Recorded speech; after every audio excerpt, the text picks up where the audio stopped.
Hello everyone, Nigel here with you, Nigel's Modelling Bench. Welcome back to the channel. And here you can see we have our grey cutting mat, which we know means what? It means we've got a beginner build up. So, this is the Hurricane we've been building. It's the Spitfire, little Spitfire kit, A01010A. So, lovely little kit, gone together really nicely. And we've built this properly. We haven't just built it like a starter set with, you know, just using the paints and the brushes and stuff. We built it properly, and I've tried to go through and show the basics on how to achieve a nice little finish on your model. So what we did then, I had some, if you remember, the whole purpose of building this was for a trial of outlaw paints, and I was sent some outlaw paints by James over at Spruebox, and we used them. And you can see that video. It's called Outlaw Paints Evaluation, I think it's called, and that was sort of part 6 of the build for the beginner series. This is actually part 6 really, because that was all about testing the paints. It was nothing to do with any beginner stuff. So what I thought I'd do is that a lot of people ask about masking, and a lot of people also ask about using sorry, this masking tape's been on forever. So today is December the 11th 2023. So basically you can get these, okay? And a lot of people have asked about using camo masks. I have never used camo masks. I don't really see the point. The edges of camo generally wasn't hard. Sometimes it was, but generally it wasn't hard. It was generally a sort of a soft-ish line, okay? Now in 32nd scale of 24th, you can get that with an airbrush, you know, freehand, or you can use the little sausages, like you get a piece of white tack, roll it up and make the shape on the wing and then spray it. I'm sure you've seen me do it before.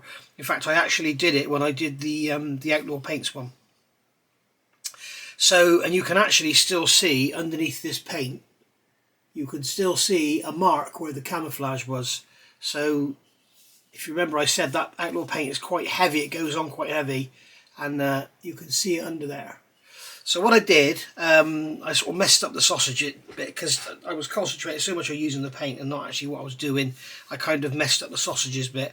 What I should have done was sprayed the whole thing brown and then done the green, as we're doing here with the masking. But instead I tried to be clever and do the pattern, and it kind of went a bit wrong. So what I've since done, I've gone over and sprayed this, and I have used the AK Real Colours RAF Dark Earth. Come here. This is AK Real Colours RAF Dark Earth. Not so sure about it. I wasn't so sure about the Outlaws colour either, but maybe I've just got the wrong perspective. But it's quite nice. It's also got a slight sheen to it as well, which is cool. That means we should have no problem putting decals down. So so that's that. Now for doing the green, we're going to use the RAF Dark Green, which again I think is a little bit too green. It's not gritty enough, if that's the right word, but for this aeroplane it's going to be absolutely fine. The reason I'm painting it again is, one, I messed up with the Outlaw paints. I did the masking all wrong, and two, they didn't send me the RAF Dark Green, so I kind of mixed up something using the Outlaw paints that some of them look like it, and it wasn't right at all. There it is there. It's not really the right colour at all, but there we go. So I've bought these masks. They were on Hannants for about £5 or £6, I think they were. They're top-notch model masks and accessories. Now, if this is to be believed here, during 1940, 2 camouflage patterns were used. Type A. Okay, this is during 1940. All right. So what they're saying is Type A for even numbers and Type B for odd numbers. And this aircraft is serial number L1679. So it should be Type B. Having said that, it's 1939, it's not 1940, so I missed that bit. So in the bag we have a piece of paper folded in half, which is printed upon, and we have a little sheet here of vinyl masks. And as you can see here, one of the issues with vinyl masks, they always shrink. You can see they've slightly shrunk. Which is why I prefer kabuki masks for canopies and stuff, because they don't shrink. If you keep the masks in a cupboard for a while, they will sometimes shrink. And obviously for a canopy it needs to be a nice accurate fit around the edge, and if they shrunk they won't fit accurately. So here it's giving us a guide and it's telling us what each one is. So we could basically have this on the bench. We'll get those two paints out of the way. We can have this on the bench and we can look at this and we can see, if we look at the upper wing, we can see that mask number 10 is going to go over here. Okay, so mask number 10 is that one there. Now, I have never used these masks as long as I've been on this planet, so I'm assuming it's going to go that way up. I'm looking at the picture here, and it looks like they've got the aileron is brown all the way across. I'm not sure that's correct. So this here is number 10. So we'll take this one off the paper. I want to see if they've designed them so they go completely edge to edge. I'm not sure how they're designed. I'm assuming this is the trailing edge here. And that's going to cover the... It looks like they are actually made size for size. Okay, so we can put that down there. That's gone down. This is one of the problems with vinyl masks. They don't like compound curves. We can give that a good push down. In fact, if this was tropical camo, you could almost get away with that, couldn't you?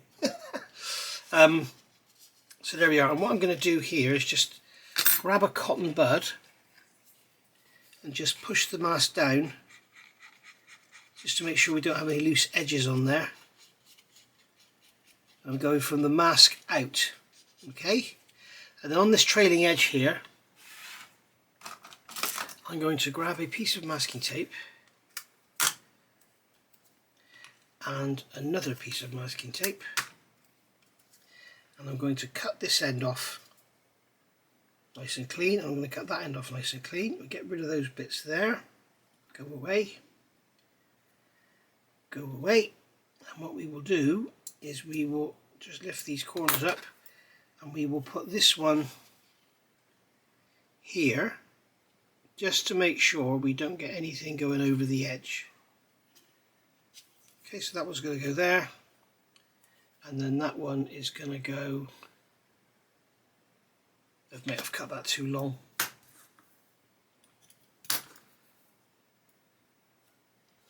This one is going to go there. Go on, stick on, you know you want to.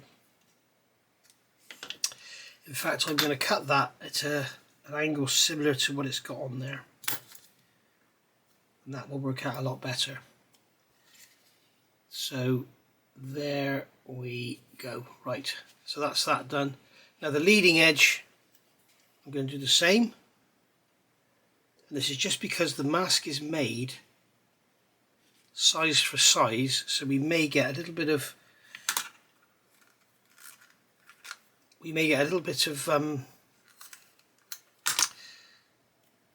a gap between the masking on the bottom and the masking on the top, so I want to make sure that we don't get a brown line,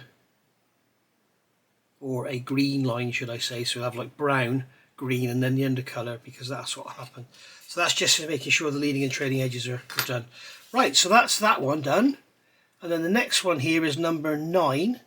And number 9 is on this sheet. And it's this one here. So we're going to get that one off of there.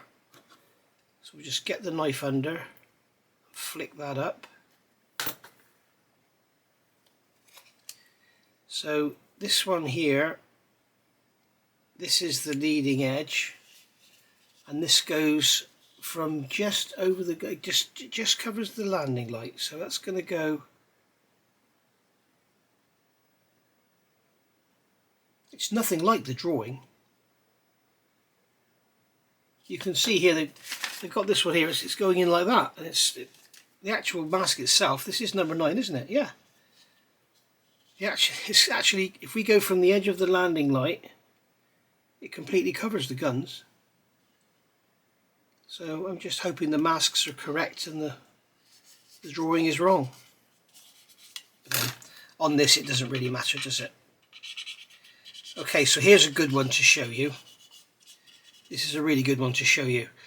You can see here we have, you can see here there's a raised rib there. So you can see there's a raised rib there. And what's happened is that the mask hasn't gone down over it. So what we'll do is we'll get a cocktail stick and we'll just push the mask in and make sure it goes right over on both sides.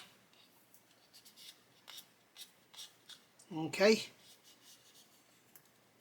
and then on the leading edge again, I'm going to get a couple of bits of tape, and in fact I'll do them this way this time so I don't have to cut them. Well, they come off easily, that's good. Okay, so do that there, do that there.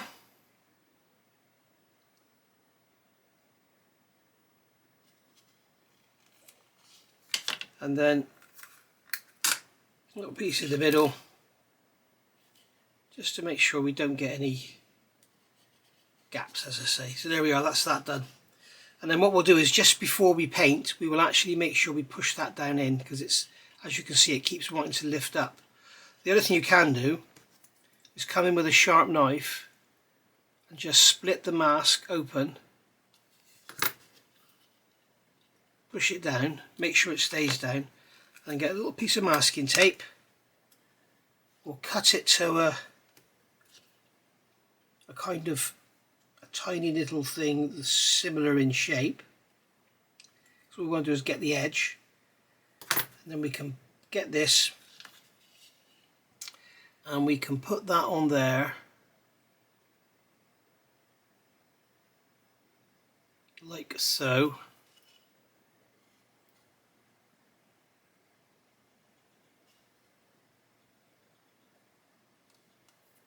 There we go. So that will make sure we don't get any green paint going underneath. Okay, so there we are. So that's that done. And as we can see, these masks are lifting while we're talking. So we're going to have to be very careful and make sure they're pushed down firmly right before we paint. So we'll literally do that wing and then do it on the other wing and everything, because they're actually lifting while we're talking. We can see we've got air under this side here now. So yeah, maybe I wouldn't recommend these masks, because you know, we've got a semi-gloss finish. It's a lovely smooth finish. There is no reason for those masks to be lifting at all. So I'm just going to carry on and get the rest done, really. I'll come back if there's anything special we need to do, like cutting or slitting anything or anything that's a bit different. And once I'm sort of done, then I'll come back if I don't come and see you before. So I'll see you in a minute. And the masking is done. As I say, I've been asked to do a video on camouflage masking by a few people, and to be quite honest with you, I really wouldn't bother. One, they're vinyl, so they tend to lift and shrink and not really stretch, and they're not very good at going around curves and stuff. That's just some people prefer vinyl, some people prefer tape. It's just my preference. But one of the biggest problems with them is, as you can see here, in this area here, you can see it's lifting. So what you do is you come along with a cocktail stick and you just push it down right before you spray, and then you'll be able to watch it on camera now. It'll lift again. You can see it's starting to lift. And this is the thing. The tape tends to sort of push down and stay, but the vinyl seems to have like a memory. It just wants to keep coming off or keep lifting up. So what we need to do is go around, you know, that area there, that little recessed area there, this area here, we're going to make sure we push it down. We'll make sure we push it down there and there. Make sure we push it down here, anywhere where it's starting to lift, and we'll make sure that it goes down and stays down. And then, as I say, we'll go on to the next wing, next part. Because if you do this now and then you start spraying, by the time you get to back here, it's already too late. It's all lifted. So there we go. So there we go. You can see it's all lifted there on the front as well. So yeah, I really wouldn't bother. If you go and look at my Avro Vulcan, you can look at my Spitfire, you can look at my Hurricane, the Stuka. You know, I show you how I mask camo in those videos. Go and have a look at those. Maybe I'll do another beginner's one on masking. But you know, this is more trouble than it's worth, to be quite honest. And getting them to match up, because that piece there has to match with that piece there, which has to match with that piece there. Same here, that piece there has to match with that piece there, which has to match with that piece there. It's a lot of faff, it really is a lot of faff. And then once you get them down, they all lift. So anyway, you can see it all lifting. Here is where we've got this ribbing on the rear of the fuselage. So we just push that down. And when we spray, we'll have to make sure we try and keep the airbrush so we're kind of spraying away from the edge of the mask. You can see here around this window runner and there, like it's lifting. So yeah, just go steady. So this video isn't about airbrushing, but I will do a little bit of airbrushing for you. I'll do another video about airbrushing if you want, although I've done it in the past.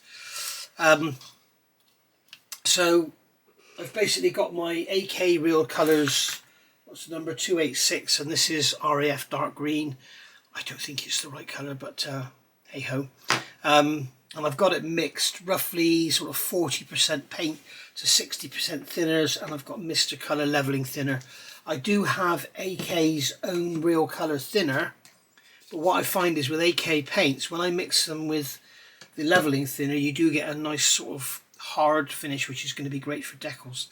So what we'll do, I've got this matte here so that I don't ruin the nice grey matte we use in our beginner series. So I'm just going to basically paint this in. I'm just going to grab a paper towel just to check the flow, just blow back through, make sure. There we go. So we can get some paint down on there and just make sure that canopy is all the right colour. Make sure we get round the edges. There we are, that's that done.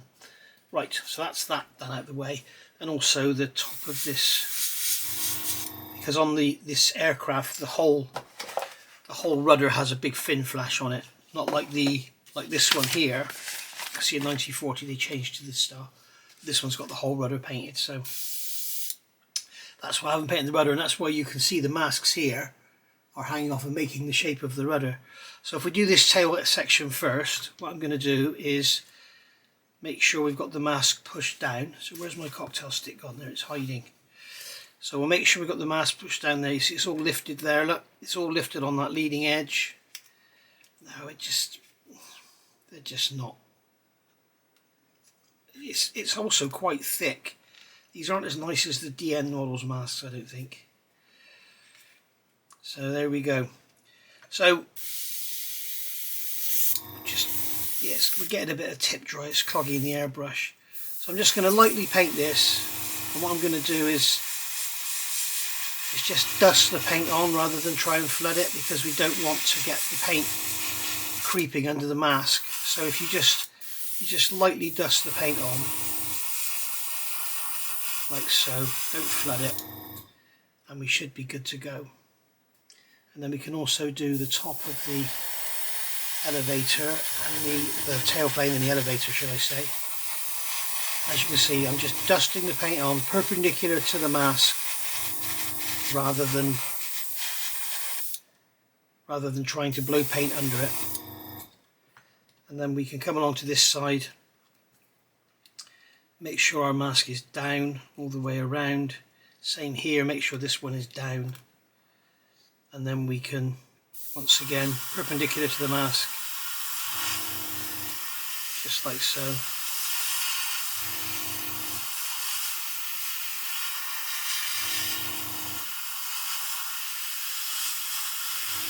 Like that.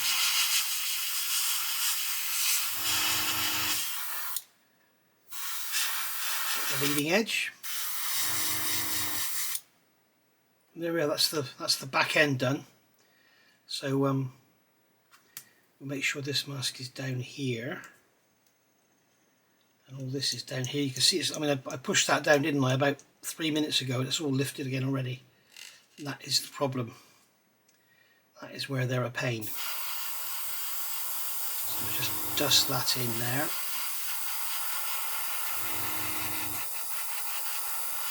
I think you can see what I mean now about the colour. I mean, you should never really take camera's colour for gospel, but I can see here it's not right. It's too green, it's not earthy enough.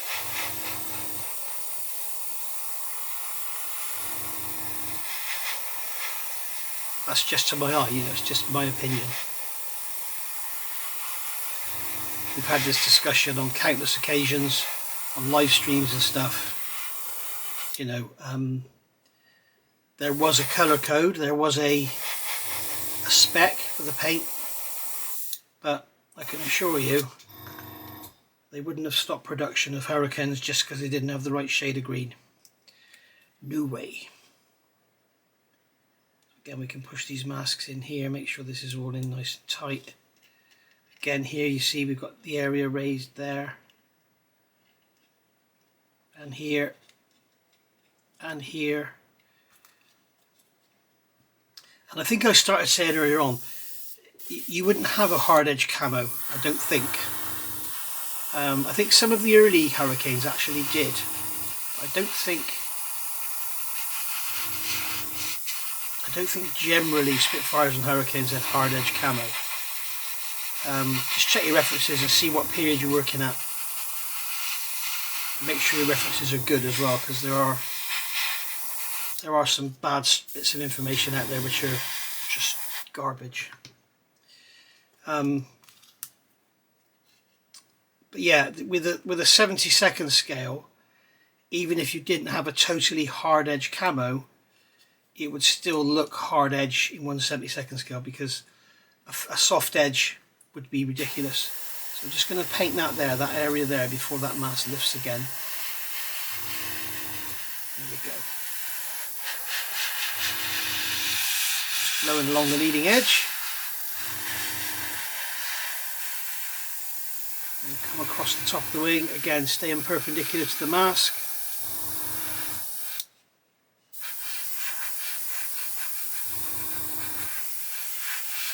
And as you can see, I'm not sort of going like this and then like that. I'm just sort of putting the paint on in random motions so that we don't get a sort of a striped, we don't want a uniform striped sort of finish.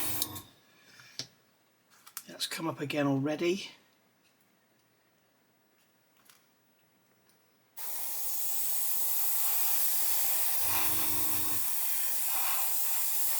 Just want to get a finish. We don't want a uniform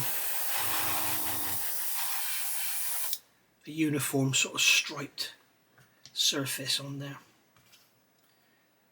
This one's all down, that's all stayed down, that piece there is lifted. Look.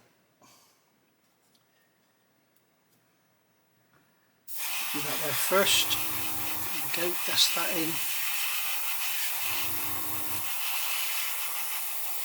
Which we go over the top because the nose is green in that area.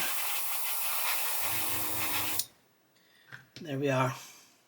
So I'll carry on and get this finished, and then I'll come back and we'll see what it looks like unmasking it. Alright, so this paint has been down now for about 10 minutes, so it's not hard enough to really handle and stuff. But we want to try and get it unmasked as quick as we can, because if you leave the masking too long, what can happen when you remove it, it can actually peel the paint with it. If you can imagine, if this surface here, let's put this box because of the colour difference, if this here is the model surface and this is the mask, when I paint, I've got paint on here and all down there, and it's kind of sealing the edge of this mask in. If I let that paint go hard, when I try and peel the mask, it's almost like trying to tear the paint away, and you can end up lifting the paint off as you lift the mask. Whereas while the paint's still soft, it's easy to break away. It would rather stick to the model and come away with the mask than peel off. So you need to try and get the masking off as soon as you can. It's particularly true with gloss paints. Now what I'm doing here is holding the model where it's masked. Okay, so I should be able to come with these tweezers and just lift this off. Now I've noticed, while I've been doing this, I've noticed there's bits of this mask that's lifted, you know, while I'm waiting for it to dry. So yeah, I really wouldn't recommend these. I have noticed on the package it says copyright 2016, so it could be this is very old stock. But one of the beauties of vinyl masks here, as you can see, you can reuse them. You can put them back on the sheet and reuse them. Now these on the tail here are probably going to be a bit of a different story because they are stuck together. So let's see if we can get these to come apart. Yes, we can. So again, I'm going to hold the model where it's not masked, and we do have a nice sharp edge. Maybe I speaking too soon, but we've got these bits of Tamiya tape on as well, which aren't helping. So we'll get under there and lift that up.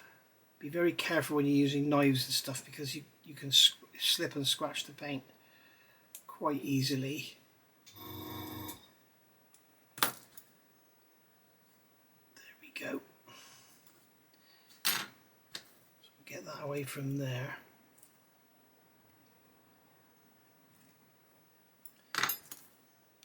This is one of the problems with not having fingernails, guys. You have to use tools all the time. So if you're not stupid like me and you don't bite your nails, then you'll be using your fingernails, I expect, for doing this. Right, so we can pull this one off here. We've got two here stuck together again, so I'm going to try and get those apart. It's going to be easier said than done. I'll get those apart and then I'll come back. You don't want to watch that, do you? Okay, so I've gone around and taken all the dafty little bits of Tamiya tape off and stuff. So I can hold this now here where it's masked, and then we can come along and unpeel this one. This one's in like two parts. It goes around the tailplane, as you can see. So that one's going to go back in there. I don't quite know why I'm putting these back in here, because I don't think I'll ever want to use them again. But just shows that you can do it. You can put them back on and use them again if you wish. And then we've got this one here on the actual top of the tailplane. So we can lift that one off. That one's going to go in there. It's like a jigsaw, isn't it? And there's a tiny little one here. There's a little slither of brown. It's always very weird, that bit. I never understood why they did that. On the real, it's just this tiny little area of brown on top of the tailplane. Seems very strange. Interestingly as well, this green doesn't seem to have the same sheen that the brown has. So it's obviously a different paint. So this great big one here can come off. Now this one was a complete and utter nightmare around the leading edge. It would not stay down. So I'm expecting to have to do some rework there. We've got this one coming off the side here.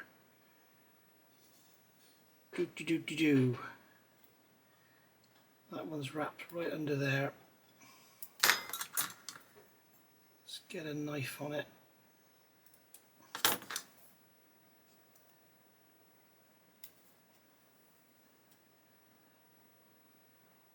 So that one should go. Where's that one going to go? That's not it. That's it there, isn't it? So that can go back there. And then we've got that edge sticking out there, so we can grab them. I've pushed it down. Grab that, pull that. There we go. So that can go back down in there, like so. And then squeaky, squeaky chair. I've still got my new chair in the hallway. Still not built it. But what I plan to do, I plan to completely, when Jess finally goes to visit the Rainbow Bridge, which is a day I'm not looking forward to, I think I'm going to remodel my room. So it'd be nice to have a new chair and some new furniture and stuff. Mind you, I've said this before, so I'm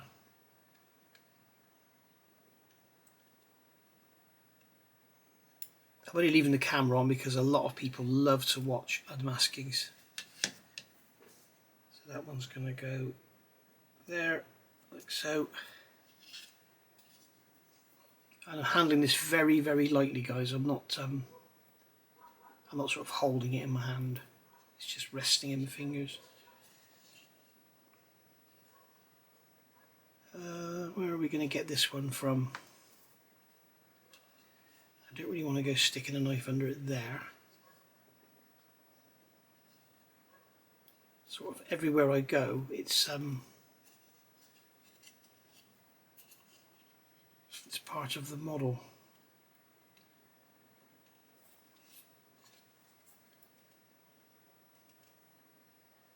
What I don't want to do is scratch any paint.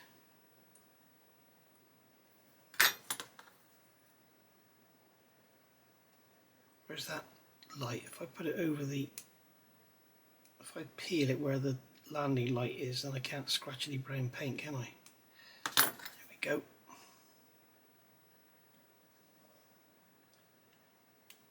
So as you can see, it's a bit of a faff, these things. I'm glad that grabbed that one, so that's made life a lot easier on that one.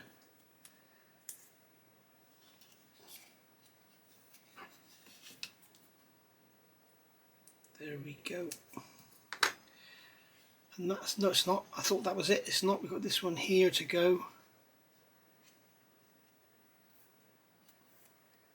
There we go. That's that one there.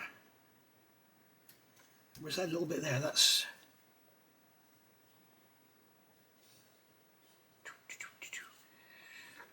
there, isn't it?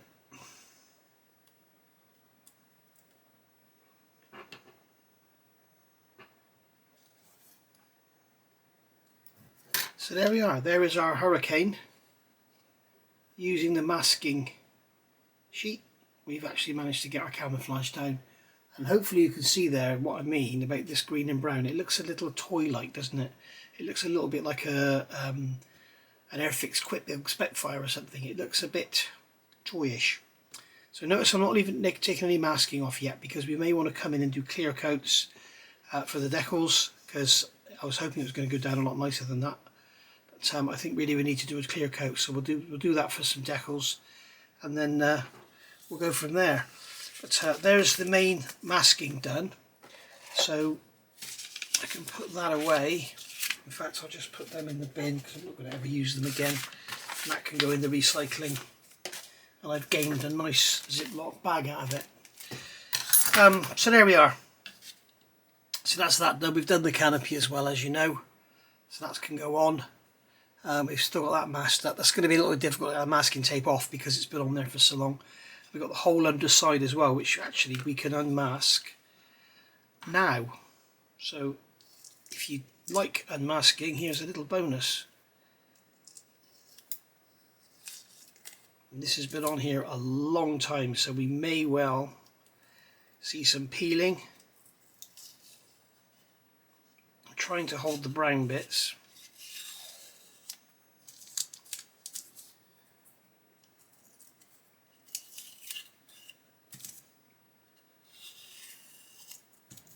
And that's the Outlaw paint. So obviously the Outlaw paint is very tough and great for masking. I'm expecting to have to do some rework around these wing leading edges because they've been a nightmare to mask because of their shape. They're always the same on these World War II aircraft, Spitfires, Hurricanes. Always the same.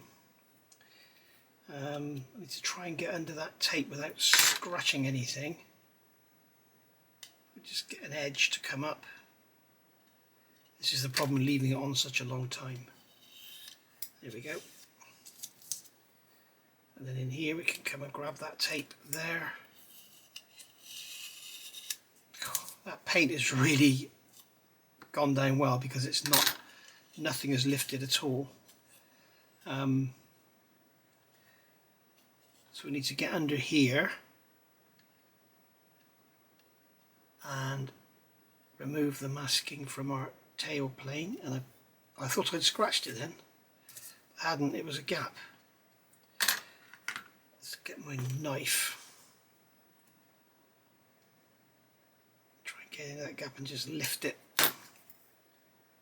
Just like so.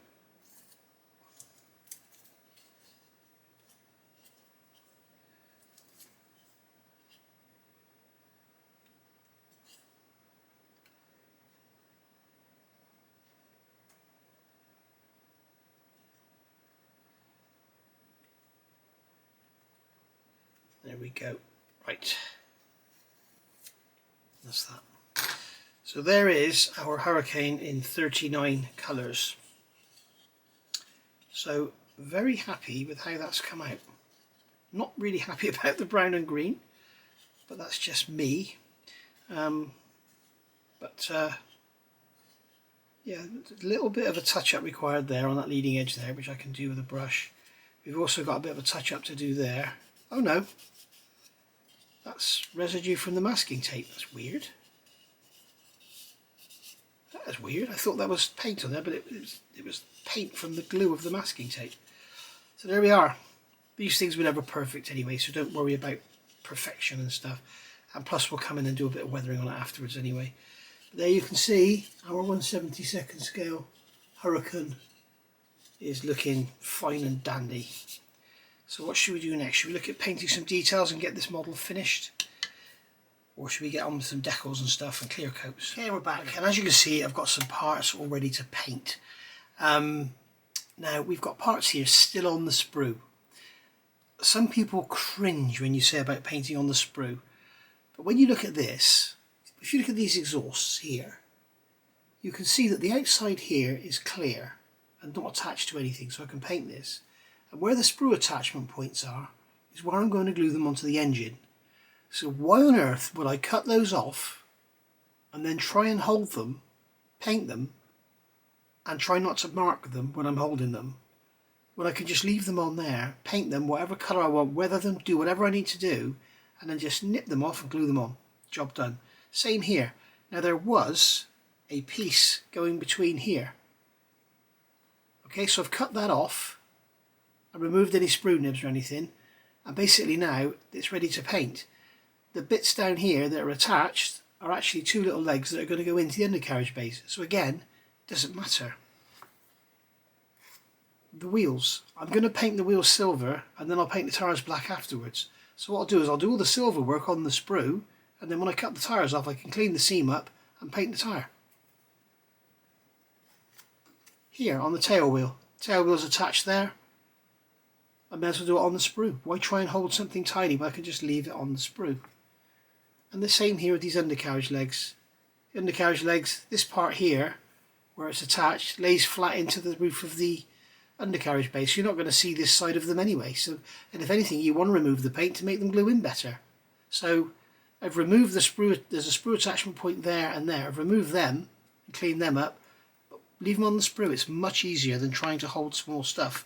These here are the gear doors. Now these are going to be silver on the inside. They're already painted white and black on the outside. So as you can see, I've pushed them into a piece of blue tack, which not only holds them, but it masks the other side as well. So that's that. Now the undercarriage bays on this are silver. Some have said they should be white and black, the same as the underside. The instructions tell me silver. As far as I'm aware, most Hurricanes had silver wheelbase. Now I think the Spitfires had black and white wheelbase, and then when they changed them to Sky, they left some of the wheelbase in black and white. But I've got a feeling that all the Hurricanes had silver, particularly the early ones. So I could well be wrong, and I'm not going to change it because, well, I suppose I could change it if I wanted to just go in there with a brush and brush it around. But I'm going to have it so it gives it a bit of interest on the bottom rather than just all being black and white. So that's that. So we're going to make sure that's out of the way. Now I'm going to paint all of this black. The reason I'm painting it black is because black is a fantastic primer, full stop. There are some people that say, why do people paint everything black? Black is the best colour primer there is, in my opinion, because it always gives you a shadow effect if you need it.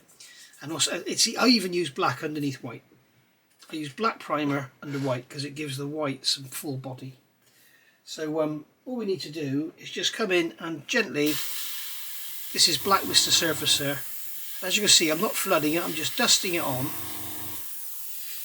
I'm just dusting it on so that it doesn't bleed underneath and make a mess on the nice black and white painted other side of the doors. You can see, I mean, this is, as I say, this is not a video about airbrushing. That will be another one. As I say, I've already done one. I'll do another one.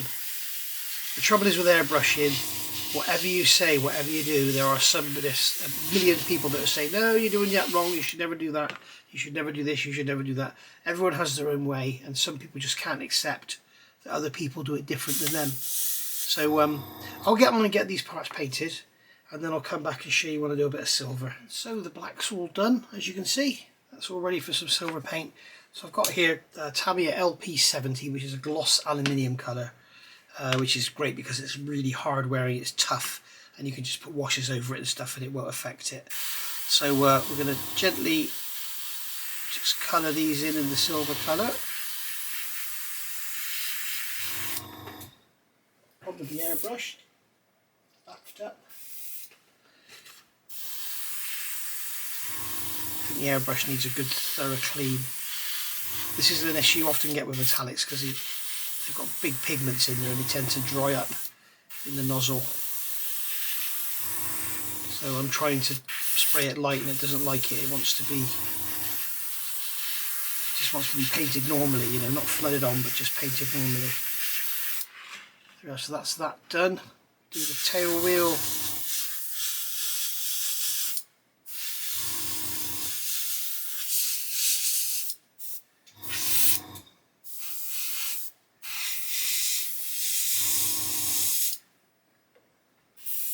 Liking this at all.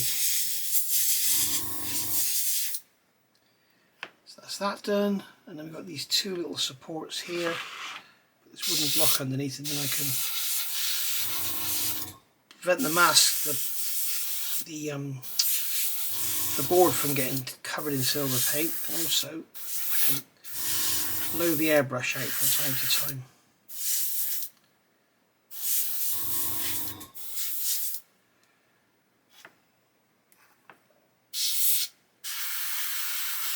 Silver down on the wheels, nice and thin, as you can see, that way you don't flood all the detail out. And then finally the undercarriage legs.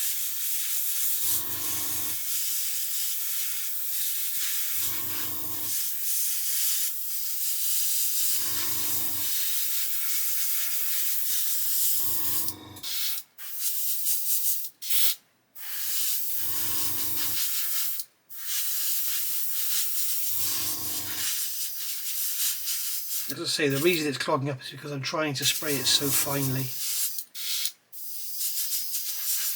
There we go. You can see because I've sprayed it finely, you haven't lost all the detail and everything. It's still all crisp. You see, it's too easy with gloss paint to flood it and lose all the detail. You can see on them, all the detail is still there. So that's that done. Right, so we're going to leave that to dry for a while, and then we'll get the tyres off and get them painted. And we're back, and as you can see, I've got these tyres now removed from the sprue, sanded off the sprue nibs, and we've got them ready to go. I do actually still have a bit of a seam there, so I'm just going to remove that seam there, and then with a sponge, a sanding sponge, I'm going to remove that seam. Because it's like a round section tyre, we can use a sponge on it. We don't want to put a flat on there, do we? Okay, so that can get pushed back, and they're actually held onto cocktail sticks. So there we go. So that's them all sanded out. In fact, I haven't done that one properly either. I should have checked this before I put the camera on. Sorry guys, unprofessional again, as per usual. Okay, so sand that seam away and then stick it on the end of that cocktail stick, and it should hopefully stay there. So now we're going to hand paint those. We're going to brush paint them. We've got the propeller done already. I can't remember if I showed you that or not. We've got the propeller there with the crimson centre, yellow tips, and the actual black propeller blade itself. If you remember, I showed you the undercarriage doors here. They were stuck to the blue tack, so I stuck them down. So that side stayed white while I sprayed that one silver, and that side stayed black while I sprayed that side silver. Remember, there was a black primer on there as well. Undercarriage legs are all sprayed silver. We've got the exhaust to deal with. I'll cover those later. And then we've got the little tail wheel to paint, and obviously this rudder here we're not going to paint, but we are going to give it a gloss coat before we put any decals on. So that'll be in another video. Right, so what we're going to do now is paint these tyres. Let's get this sponge out of the way. Now this colour here, tyres are not black, okay? Tyres are a very, very dark grey. And this paint here, this is Revell Aqua Colour, which I really like for brush painting. It's good in the airbrush as well, but it takes a very long time to dry. And what I'm going to do is put some of this paint on a upturned Tamiya bottle, just like so. Okay, close that back up. Make sure it goes down properly, because otherwise it will leak, and in fact I've got some paint deposits I'm going to have to deal with that later, where it's going to leak and the paint will dry up. And then I'm going to get a drop of water. This is actually distilled water, but it doesn't need to be. And I'm going to make a nice thin mix of the paint. In fact, that is way, way, way too thin. So I'm going to add some more paint to that. So we get some more paint in there. And we actually want quite a thin mix, and you'll see why in a second. Let me grab a bit of paper towel. I don't have any paper towel out here at the moment. There we go. Right, so we'll get this paper towel. I always like to fold them into four, and then you get lots of different faces to work with. So we're just going to remove the excess from that brush. Okay, and we'll just mop up the mess that I've made with the brush. We'll put the lid back on here because we don't want that to dry out. So what I'm going to do with this is, with this nice watery mix, as you can see here, I'm going to come down and paint up to the edge of the tyre, and what should happen, up to the edge of the wheel should I say, and what should happen is the paint will capillary around the tyre. Okay, and you can see I'm just having to touch it and it comes together and joins up. I've done this on lots of videos before. This is a really good way to paint a wheel and tyre and get a lovely, nice, tidy edge. Okay, and the beauty of this is, because this is a water paint and the paint that's on there already is a lacquer paint, if I mess up, which I no doubt will do, you can get a cotton bud and just come in and remove it. I can't remember if I actually mentioned, this is actually tar black. It's 06 in the Revell range, and it's great for anything rubber. I've actually just painted the little rubber mud flaps on my Chieftain that you haven't seen for a long time. Just painted them with it. So there you go, you can see that there. And this paint, when it dries, it's very hard wearing. Not that it matters on here, but for something that's like a moving part or something that's going to get handled, it makes a lot of sense to use Revell Aquacolor, because it is very hard wearing. But the only trouble is, I say, if you use the proper Revell thinners, which smells like bloody perfume, it's gorgeous, it does take quite a while to dry. I did a video way back when I showed the different paints and how they worked, and I was extremely impressed with this one. And you can thin it down so it's almost like water, and it really does work well. Now this is going to be more difficult because you can see the cocktail stick is in the way, but we can still get the paint to come down into that wheel. I'm not sure if you can even see what I'm doing, but it's very difficult to hold it. The inside doesn't matter so much because it's covered up by the gear door, but you still want to get it neat if you can, because it's all good practice for when you move on to something bigger. As you can see here, because the paint is nice and thin, it's flowing down into that corner on its own. Now if you find it's not flowing down, then just thin it some more. Just add some more water. Well, what you can do is something I'll show you now, is just have a little bit of paint thin on the edge of your palette or whatever you're going to use. So there we go, there's a wheel painted beautifully inside and out, easy to do. And I've got a little thing here I've made up, and you can see it's pieces of cardboard all folded up, and that gives me a little rack to hold that in. Now what you can do is just get some water on your brush, okay, and make a little area of heavily thinned paint. Okay, so that's really thin now. So what I can do here is come along to this one, and it should capillary around. If I touch it in the corner, no, it doesn't want to go. It probably means the surface of the the surface of the silver is too rough. But normally what you would do is just touch in there and it would capillary around, but this doesn't want to know. It really doesn't want to do it. Here you go, did it then.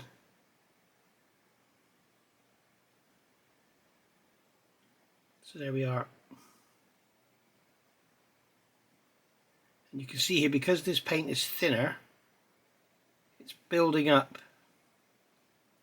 around the edge.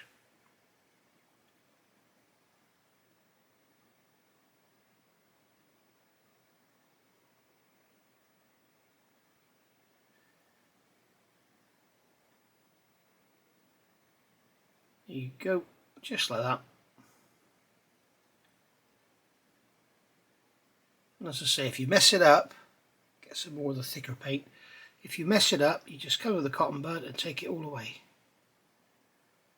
And then you can just simply start again. And what I'm going to have to do is let this dry for 10 minutes and then go back in with the second coat, because as you can see, it's a lot thinner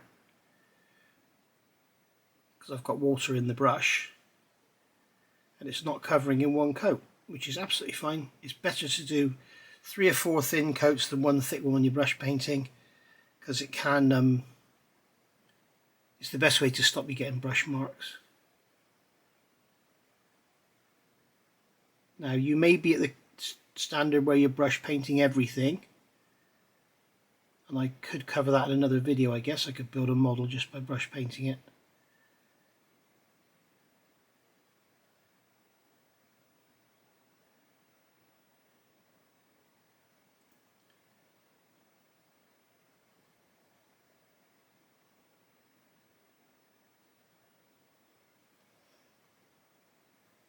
There we go.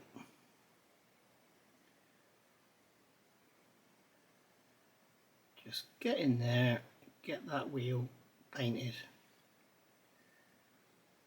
Now if you're getting bored, just fast forward. If you press the forward arrow or the right arrow on your keyboard, it'll bang you forward 5 seconds every time you press it. And you can just press it and see when I move on to the next bit. But there are those out there that love to see everything.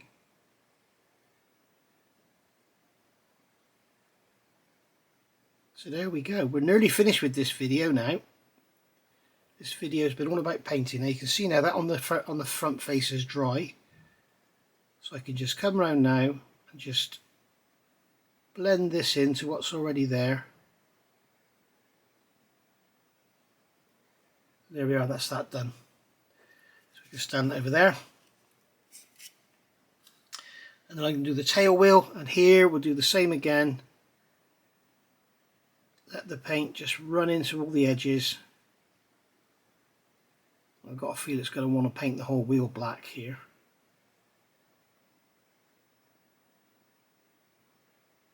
Yeah, I'm going to need a magnifier for this, or I'm going to make a right mess of it.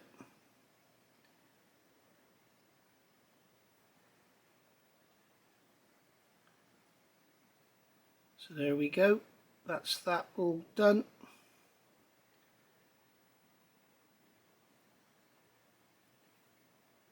Last little bit. You can see how handy it is having this left on the sprue now. Obviously I couldn't do those main wheels on the sprue because the tyre was there.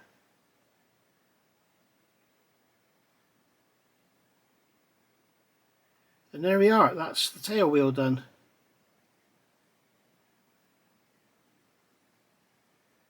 In fact, I'm just going to paint the whole thing black and leave the legs silver because the paint is running down into the wheel because it's very, very softly moulded. But that'll be fine. That's absolutely fine. Some, like Lancasters, had black wheels, didn't they? So, not to worry. Be fine. In fact, I've just noticed that on the box front. It's all black. So, except for the shock absorber bit. So, it's all going to be black.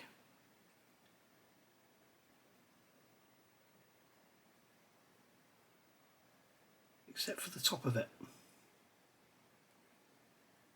So there we go. There we are, that's that painted as it is on the box front. I wonder what it's like on the, yeah, see on the colour guide it's black as well. So there we are, job done. There we are.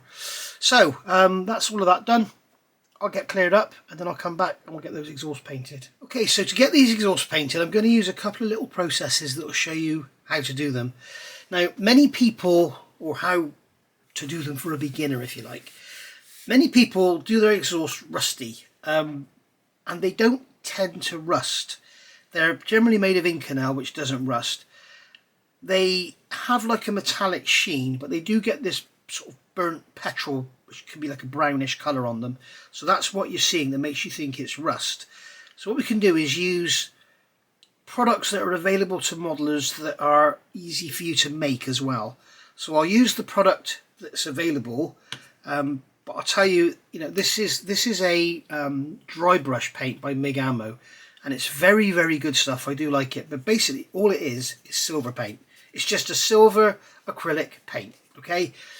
And it's made thicker. That's all it is. So don't be fooled by all these different products. They tell you this is this and this is this. It's acrylic paint. So what we're going to do is I'm going to get some of this on a brush. Okay, now believe it or not, you need to make sure the brush is nicely wetted. It's no good trying to not have much paint on there. And then what I'm going to do is come along to this paper towel and remove most of the paint, and I mean most of the paint. I want hardly anything on here because dry brushing with anything metallic is really, really sort of, it does really stand out a lot. So what I'm going to do is now just very gently brush over these exhausts. And at the moment you can see they are painted black, and we're going to make them look like metal. And you will see before your very eyes they will take on like an Inconel kind of look. We don't want them bright and shiny, not like they're stainless steel, but we want them to look metallic. Okay, so there we go. So that's just dry brushing them with silver paint. There we go.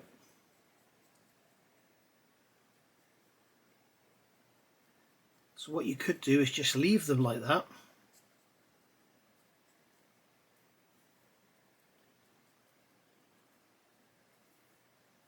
Or you could do some more work to make them look a bit better.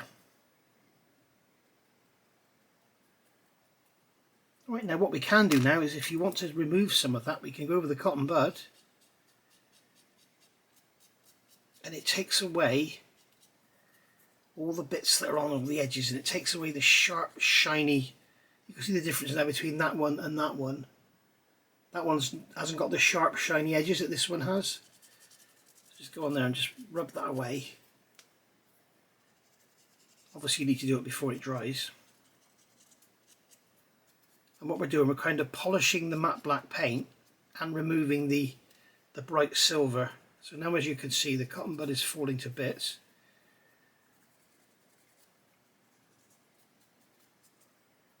There we go, we've got that kind of metallic look to it. Okay, so you can just leave it at that, and I'm sure you'll be absolutely made up. Your model looks absolutely lovely. The other thing you could do is come along with some other products which we call oils and stuff, and make them look even better. So I'm just going to clean my brush off here. Notice how I cleaned the brush. I'm not doing this, just brushing it back so it's always in the same direction. Just pull the paint off like that. I can put the brush away. Now what we can do now is use a product which is called an oil wash. Now you can make your own with enamel paint and some odourless thinners, but I'm going to use this product here, and this one here is called Rust. Now I'm using this not because I want to make the exhaust look rusty, I just want to give them a brown tinge because I want them to look real. So I'm just going to pour a little bit of this into here. Come on, there we go, just a tiny drop. Clean the top off. And I just want to have a brown tinge because of the it's basically hot metal petrol stains. If you look at anything that's not bright stainless steel, if you look at anything that's got hot and stuff, it tends to tarnish and turn brown. If you look at a a piece of mild steel that's been welded, it tends to take this sort of brown burnt look to it. So I'm just going to brush this on like so, and this is an oil wash, so the oil paint won't affect the acrylic paint underneath. If I'd used enamels, I can't do this because it would actually remove the paint. So there we go, and all I'm going to do is let that dry, or come on again with a cotton bud, roll it over the top, remove all the excess, and just leave the brown down there like that.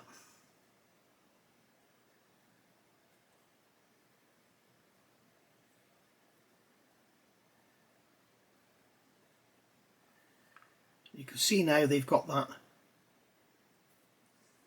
browny look to them. It's almost like that's how you want them to look. So we'll let those dry now because that's an oil, and we'll just leave it. So I think basically as far as the painting goes, I think we're actually done, guys. I need to get another coat of that paint on there because I can see the silver through it, so we'll get that done off camera. And that is that. So what we're going to look at in the next video is clear coating decals. You have two choices here. You can go on and clear coat your model and put the decals on. Some say you don't need to clear coat. We'll cover that in the next video. But we can go on and clear coat and put our decals on. Or you can finish the model and then put your decals on afterwards. It's entirely up to you. I prefer to decal at this stage and weather at this stage and everything, because when you've got all this little undercarriage on, especially in 70-second scale, it is very flimsy, and it's when you're trying to weather and wipe stuff off with cotton buds and cloths and stuff, which you'll see me doing, it does tend to you like the little tail, you just snap it off as soon as looking at it. You can see it's absolutely tiny, and if you just, you know, it would just snap off. So I tend to leave all the little bits off and then do that afterwards. Like the antenna here, we've got the antenna, then we're going to put the cord across the top onto the rudder. So yeah, so that's that for that stage. And as you can see, these are starting to dry back now, and the rust is turning dull. As you can see, I've not used rust to make them look rusty. I've used rust to give them that brown, tarnished, used look. Alright, so I hope you enjoyed that. I certainly did. It's a lot of fun doing this sort of stuff. And I will see you back soon for the next part of the build, which I guess will be part 7. And we're going to look at clear coats, decals, and then we'll either do the weathering in that video or we'll do a separate video on the weathering. So I'll see you soon. Thank you for watching, and bye for now.